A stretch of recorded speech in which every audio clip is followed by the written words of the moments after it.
chers internautes, chers abonnés de Congo Actualité Télévision, votre chaîne d'information et d'analyse des questions et faits d'actualité politique, économique, sociale, culturelle et sportive. Et donc, si vous n'êtes pas encore abonné à la chaîne, prière de vous abonner. Abonnez-vous massivement, likez la vidéo et partagez la vidéo partout pour permettre à d'autres personnes aussi de nous suivre. Donc, aujourd'hui, nous allons parler de la déclaration de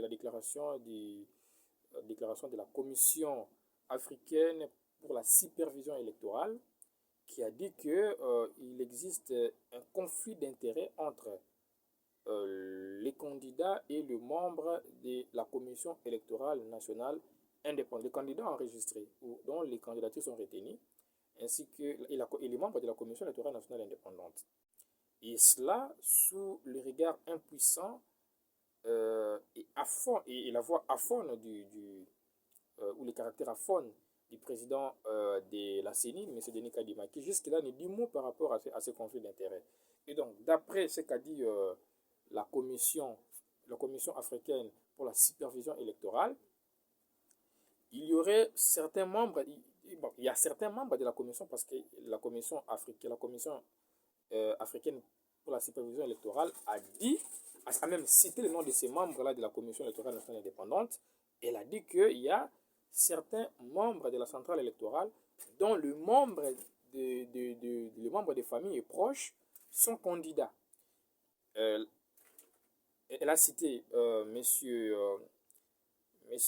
Agé Matembo Toto, qui est questeur de la commission électorale nationale indépendante. Il dit que M. Agé Matondo a aligné sa femme et ses enfants dans la course à la députation nationale au Lualaba. Il y a aussi M. Roger Bimoala, qui est membre de la plénière de la Commission électorale nationale indépendante, et dont le fils est candidat aux législatives nationales. Il y a aussi M. Didi Manara, qui est le deuxième vice-président de la CENI, dont la femme est candidate au Maniema. Et il y en a d'autres cas, alors nous n'avons pas voulu évoquer tous les cas cités par la Commission africaine pour la supervision électorale. Nous avons pris quelques cas isolés, juste pour vous permettre de comprendre de quoi nous parlons réellement.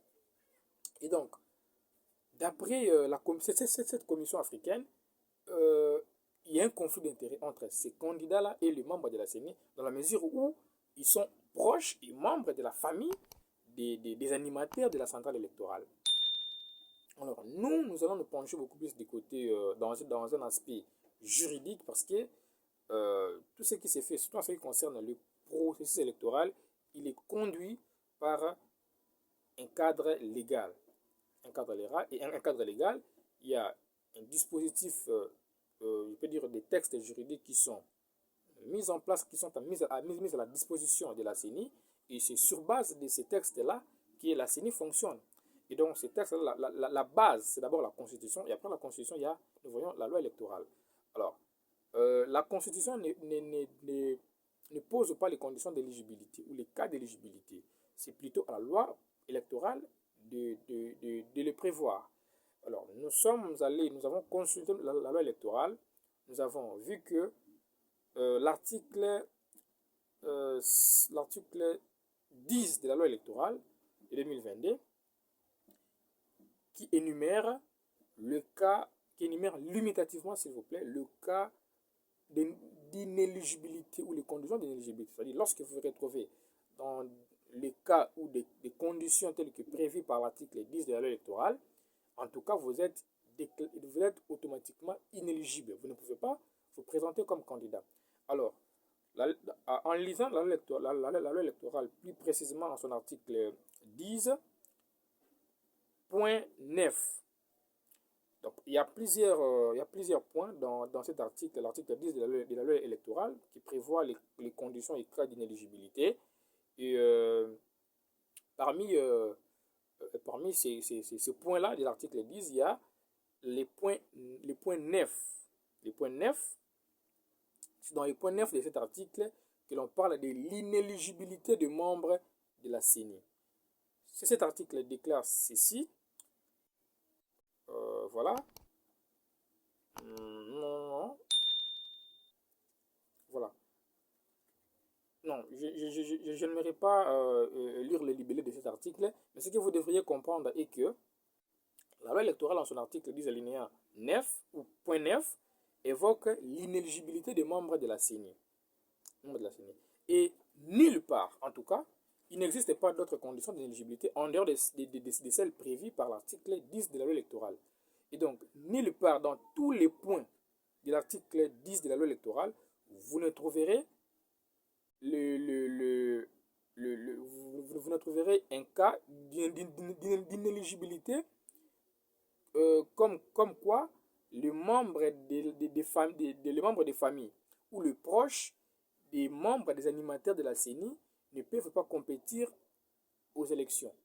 Ce sont eux-mêmes les membres de la CENI, seulement eux, les membres de la CENI, les animateurs de la CENI, qui sont frappés d'inéligibilité. Donc, ils ne peuvent pas se présenter à tous les niveaux des élections. À tous les niveaux des élections, s'il vous plaît. Les membres de la CENI ne peuvent pas se présenter. Mais, nulle part, la loi interdit aux membres des familles et proches des animateurs de la CENI de compétir. Nulle part. Alors, en droit, on dit ce qui n'est pas interdit est permis. Ce qui n'est pas interdit est permis. Alors, puisque la loi électorale n'interdit pas, la loi électorale n'interdit pas aux membres des familles et proches des animateurs de la CENI de compétir, c'est que c'est permis. C'est permis. Alors, moi, je ne vois pas là où se situerait le conflit d'intérêts. Je ne vois pas là où se situerait le conflit d'intérêts. Ou tout simplement, on est en train de chercher des subterfuges, des problèmes, tout simplement pour discréditer la CENI, discréditer les membres de la CENI. C'est tout ce qu'on cherche, ça nous le savons. Nous le savons très bien. Que tout ce qu'on fait, toutes les déclarations qu'on fait, c'est juste un pas pour discréditer la CENI, pour faire perdre la confiance des Congolais vis-à-vis de la CENI. C'est tout ce qu'on cherche, rien et rien d'autre.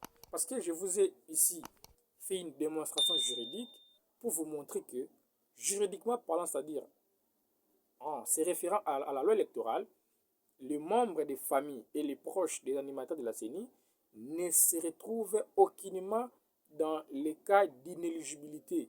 Non, ils sont éligibles. Ils sont éligibles. Ils ne sont pas interdits de postuler. Ils sont éligibles. Alors, moi, je ne vois pas là où se situerait les conflits d'intérêts. Alors, si vous estimez que être proche ou membre de la famille des animateurs de la CENI constitue un conflit d'intérêts dans la mesure où on va vous favoriser pour que vous soyez élu, pour que vous soyez déclaré élu, même si vous n'étiez pas élu, mais puisque vous êtes proche ou membre de la famille des animateurs de la CENI, on va vous faciliter, vous favoriser pour que vous soyez déclaré élu. Alors, si vous pensez que c'est le cas, vous avez la démarche à suivre est connue. La démarche à suivre est connue. C'est quoi? C'est d'initier, c'est-à-dire de recourir auprès du pouvoir législatif, de recourir au niveau du Parlement pour exiger à ce que l'on puisse modifier la loi électorale. Bon, en tout cas, dans cette période ici, où le train des élections est déjà en marche, où nous sommes en plein processus électoral, je ne vois pas comment est-ce que ce serait possible de réviser la loi électorale. Mais peut-être prochainement, parce que nous aurons, à part 2023, d'ici 5 ans, soit en 2028, pardon, nous aurons des élections. Et peut-être la loi électorale, parce que d'habitude, à chaque cycle électoral, il y a modification de la loi électorale. Nous pensons que la loi électorale qui sera modifiée pour les élections de 2028, vous allez initier une démarche dans la mesure où, soit une démarche qui aboutira à ce que l'on puisse poser parmi les cas, les conditions d'inéligibilité que les membres de la famille, les membres des familles des animateurs de la CENI, ainsi que ceux qui leur sont proches, ne doivent pas compétir pour éviter le conflit d'intérêts. Si vous faites ça, en tout cas, peut-être que prochainement, ces gens-là se retrouveront dans des cas d'inéligibilité. Mais suivant la loi électorale actuelle, ils ne sont pas dans l'inéligibilité. Ils sont autorisés à compétir. ils sont autorisés à compétir, alors il n'existe pas de conflit d'intérêts. J'ai vu aussi un journaliste dont je tais les noms qui a tweeté pour dire euh, Madame Colette Tchomba a comme suppléante sa fille. Mais où est le problème? Où est le problème?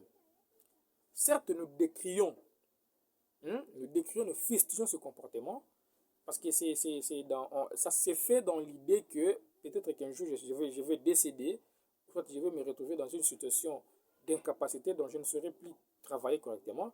Alors, je préfère que ce soit un membre de ma famille, un proche à moi, qui puisse me remplacer au niveau du Parlement. Voilà pourquoi ils mettent les membres de leur famille. Or, c'est faux. Or, c'est pas du tout, c'est pas du tout propre. Lorsque à l'exception de ceux qui se présentent en indépendant, lorsque nous nous présentons aux élections, nous nous présentons sur une liste électorale. Et donc, souvent, ce sont les partis politiques ou les groupements politiques qui alignent des candidats qui fait presque, qui fait 60% ou 70% des démarches de moyens pour que les candidats puissent être élus. Alors, lorsque vous êtes élu, le mandat n'appartient pas à vous, mais ça appartient plutôt à votre parti politique ou à la formation politique sur la liste de laquelle vous étiez élu. Et donc, la logique voudrait c'est que ça soit un cadre de ce parti politique-là qui soit votre suppléant. Mais malheureusement, nous constatons que ce sont les membres des familles des candidats qui sont suppléants. Et ce qui fait que lorsqu'une personne meurt ou se retrouve dans une situation où il ne sait plus travailler, voilà. Quand je dis se retrouver dans une situation qui ne lui permet plus de travailler, d'exercer les fonctions des parlementaires, il peut occuper une fonction qui soit incompatible avec les fonctions des députés nationaux. Alors, c'est son suppléant qui le remplace. Là, c'est qui? C'est les membres de sa famille parce que son suppléant était les membres de sa famille. C'est les membres de sa famille, un proche à lui, qui les remplace au niveau du Parlement. Nous sommes tous contre cette pratique. Nous les décrions, nous déplorons cela, nous les dénonçons. Mais tout s'est fait sur base des textes de loi. Alors, conformément à la loi électorale actuelle qui est en vigueur, cette pratique n'est pas interdite. Et ce n'est pas interdite. Alors, si vous voulez que ça soit interdit, il faudrait recourir au niveau du Parlement pour que l'on puisse voter une loi qui va interdire cela, qui va interdire cette pratique. Aussi longtemps que ce n'est pas interdit, alors moi je ne vois pas le mal à ça. Donc, je vous ai donné une piste de solution, c'est-à-dire si vous souhaitez que cette pratique soit interdite, alors il faut recourir à la modification de la loi électorale. Et puisque nous sommes déjà en cours du processus électoral, ça ne sera plus possible, d'après moi, ça ne sera plus possible de réviser la loi électorale. Alors attendez peut-être lors du prochain cycle électoral, lorsque on va procéder à la modification, à la révision de la loi électorale, parmi les conditions d'éligibilité, vous allez prévoir à ce qu'un candidat ne pourra pas aligner comme suppléant un membre de sa famille ou quelqu'un qui lui est proche. Vous allez aussi exiger à ce que les animateurs de la CENI, les membres et proches des animateurs de la CENI ne soient pas candidats. Et ainsi, vous allez